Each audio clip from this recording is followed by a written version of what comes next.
Bismillahirrahmanirrahim. Assalamualaikum warahmatullahi wabarakatuh. Perkenalkan, nama saya Hotel Anggina Hasibuan, NIM 2520106. Ingin menjelaskan tentang keberadaan tafsir dalam kajian Islam. Pengertian tafsir secara etimologi.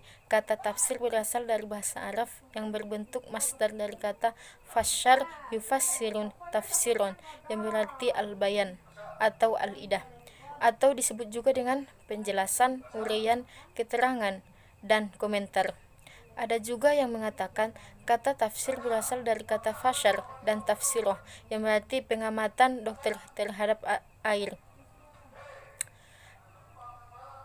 Secara umum, perkataan tafsir mengandung arti menjelaskan, menguraikan, atau dapat dikatakan bahwa tafsir mengandung arti penjelasan atau penafsiran.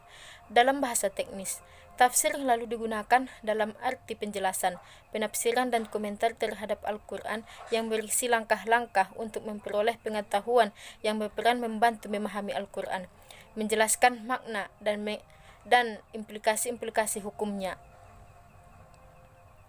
Dari definisi di atas dapat kita jelaskan bahwa yang pertama dilihat dari segi objek pembahasan, yang kedua dilihat dari segi fungsi, yang ketiga dilihat dari segi sifat dan kedudukannya. Cukup sekian yang dapat saya sampaikan. Wassalamualaikum warahmatullahi wabarakatuh.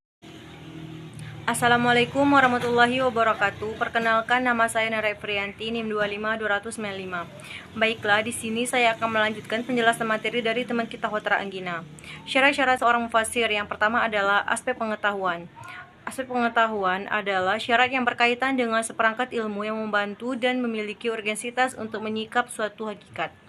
Ada 15 ilmu yang harus dikuasai oleh seorang mufasir. Yang pertama adalah bahasa Arab, yang kedua tasyrik, yang ketiga istiqaq, yang keempat al-ma'ani, yang kelima al-bayan, yang keenam al-badi', ketujuh ilmu qiraah, dan ke-8 ushuluddin, ke-9 usul fikih, yang ke-10 asbabun nuzul, ke-11 an-nasyik, 12 fikih, 13 hadis, dan ke-14 ilmu muhibah. Ada 3 syarat pengetahuan seorang mufasir. Yang pertama adalah mengetahui secara sempurna ilmu-ilmu kontemporer. Yang kedua adalah mengetahui pemikiran filsafat. Dan yang ketiga adalah memiliki kesadaran terhadap problematika kontemporer. 2. Aspek kepribadian. Aspek kepribadian adalah akhlak dan nilai ruhiyah yang harus dimiliki oleh seorang mufasir agar layak untuk mengemban amanah dalam menyingkap dan menjelaskan suatu hakikat kepada orang yang tidak mengetahuinya. Baiklah, cukup sekian penjelasan materi dari saya. Penjelasan materi selanjutnya akan dijelaskan oleh teman kita Rizil. Assalamualaikum warahmatullahi wabarakatuh. Assalamualaikum warahmatullahi wabarakatuh. Perkenalkan, nama saya Rizal Jamendra, NIM 2520113. Baik, di sini saya akan menjelaskan materi yang ketiga, yaitu mengenai adab-adab seorang musafir.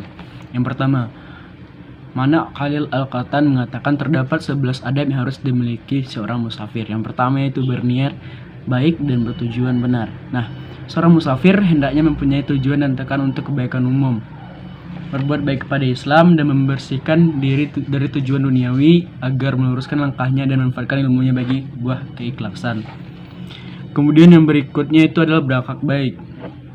Seorang musafir layaknya seorang pendidik yang harus bisa menjadi penutan diikuti oleh pendidikan dalam hal akhlak dan perbuatan.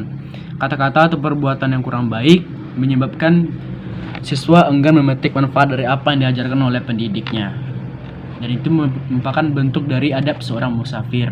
Yang ketiga itu adab seorang musafir ialah taat dan beramal. Ilmu akan lebih dapat diterima melalui orang-orang mengamalkan ilmunya daripada melalui orang berpengetahuan tinggi akan tetapi tidak mengamalkannya. Yang keempat itu berlaku jujur dan teliti dalam pemukilan. Dengan berlakunya jujur dan teliti, musafir tidak akan berbicara dan menulis kecuali telah menyelidiki apa yang diriwayatkannya, sehingga dengan cara tersebut akan terhindar dari kesalahan dan kelakuan atau kekeliruan. Kemudian tawadhu dan lebih lemah lembut. Dengan tawadhu dan lemah lembut akan mengantarkan seorang alim pada kemanfaatan ilmunya. Kemudian yang keenam berjiwa mulia.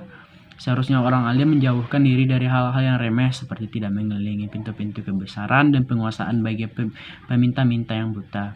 Yang ketujuh, vokal dan menyampaikan kebenaran. Yang kedelapan, penampilan baik, yaitu hal ini agar menjadi seorang musafir berwibawa dan terhormat dalam sebuah penampilannya. Dan terakhir yaitu adalah mendahulukan orang yang lebih utama. Kenapa? Karena seorang musafir hendaknya tidak gegabah untuk menafsirkan di hadapan orang lebih pandai pada waktu mereka masih hidup, dan tidak boleh merendahkan dan mengabaikan ketika mereka telah wafat. Baik, sekian dari saya materi dari yang ketiga ini.